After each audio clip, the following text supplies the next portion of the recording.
Welcome to Roman Lore. If you enjoy the story, please like and subscribe. Now on to our tale of a raven. The wind was sharp that morning on the plains of Thrace, the kind of cold that seeped into the bones, whispering warnings that even warriors ignored. Pontus Merula had known war since his youth, a son of the wild frontier, raised among horsemen and hunters. His name, Merula, the Raven, was a gift from his mother, for the jet-black hair that fell across his shoulders and the way his eyes watched, unblinking, like the bird of omen. But ravens do not always fly free. It was near dusk. When the Romans came, steel gleamed in the twilight as legions marched, and the air burned with smoke. The Thracians fought like wolves, but Rome brought lions. Pontus led his kin with the fury of a tempest, but one by one his warriors fell. He was taken alive, not by mercy, but by interest. His frame was strong, his face proud, a soldier's body, a gladiator's heart. He was chained, shackled, and dragged to the coast with others, prisoners in a line, nameless men waiting to be sold like cattle. In Neapolis, he was auctioned. Nobles haggled over him as if he were a trinket. But it was the patrician Gaius Mucianus who finally claimed him. With a thin-lipped smile and an offer too high for the average buyer, the villa of Mucianus stood, like a marble god above the countryside, overlooking groves and gardens that masked the rot beneath. Pontus was bathed, shaved, branded, a slave, but not for the fields. Mucianus had darker amusements. He trained fighters for the amphitheatre, and in his eyes, Pontus was an investment. The arena baptism, the ludus, the gladiator school, was a pit of blood and discipline. Pontus learned Latin by pain, his native tongue beaten out of him. Every day was war, every night survival. The other men feared him, envied him. One called him the Raven, and it stuck. Pontus Merula, the bird of death. His first fight was not glorious.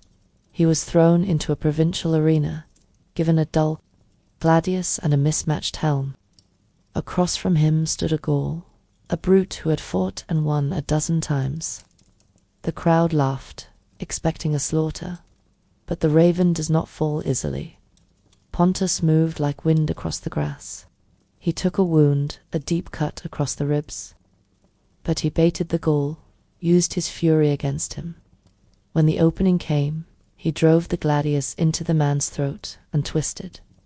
Silence followed, then screams. He was bathed in blood, trembling, and alive. When he returned to the villa, he caught her eye for the first time. Julia Mucianosci stood on a balcony, wrapped in stola and silk, golden hair pinned like the goddess Diana, wife to Gaius, born to a senator, married off at 16, chained by gold and status. She watched him not like a noble studying a beast, but like a woman starved for something real. He noticed her again during training. She lingered by the gardens, pretended to pick roses while her gaze fell upon him. Days turned into weeks, glances into whispers. One night, under the cover of thunder, she came to his cell. "Do you remember the sky in Thrace?" she asked, as if she had seen it. "Do you remember freedom?" They met in secret, always with fear at their backs. She spoke of escape of ships that left from Ostia, of bribed guards and hidden gold, and Pontus, once a man with no chains, began to believe again. Love in Rome was a dangerous game. Between a slave and a patrician's wife, it was treason. They had little time. The betrayal, though, came fast. It was a slave who betrayed them. For favor, for coin, no matter. Gaius Mucianus was not a man of mercy. He summoned Pontus before his court of drunken friends and offered a choice masked as punishment. "You will fight," Gaius declared, sipping wine. 5 men, together. A spectacle for the gods. Win, and you may crawl back to your cage. Lose, and Julia's shame dies with you. Julia was not there to plead. She had been locked away, her fate sealed in silence. The last day of the games of the arena, it was a day of festival. The crowd spilled into the amphitheater like blood into a wound. Pontus was led in with chains and a spear.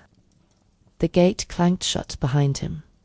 Across the arena, 5 men emerged, condemned fighters, each seasoned, each cruel. Their laughter echoed across the stone walls. Pontus said nothing. He let his breath slow. Let the noise fade. He remembered Julia. The way her fingers trembled on his skin, the taste of salt and tears on her lips. He remembered the freedom he had once known, and the one she had given him, briefly. In her embrace, when the horn blew, he moved. He danced between swords. He fell, rose, bled, and killed. He took wounds that would end others. He roared like a lion with a broken heart. And when the last enemy fell, the raven stood alone, bloodied, panting, victorious. Then, as if his strength abandoned him, he sank to his knees. He never rose again. Julia waited silently in the villa. The servants whispered. Julia had watched from a hidden chamber, face pale, lips parted, but silent. When they told her of his death, she said nothing. That night, she went to her chamber and lit a single oil lamp. No one saw her again, but the next morning, the slaves found her veil on the edge of the balcony. The wind had carried it into the garden. The flowers below were crushed. Rome did not speak of her. Her name faded from the records. Her family called it an illness. But those who served knew the truth. The kind of silence that only comes when a soul has followed its other half into darkness.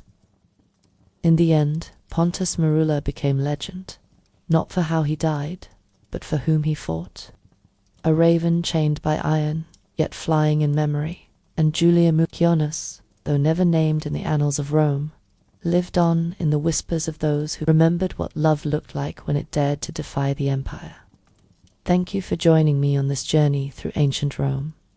If you enjoyed this story and crave more tales of intrigue, bravery, and adventure from the Roman Empire, click here for more Roman lore.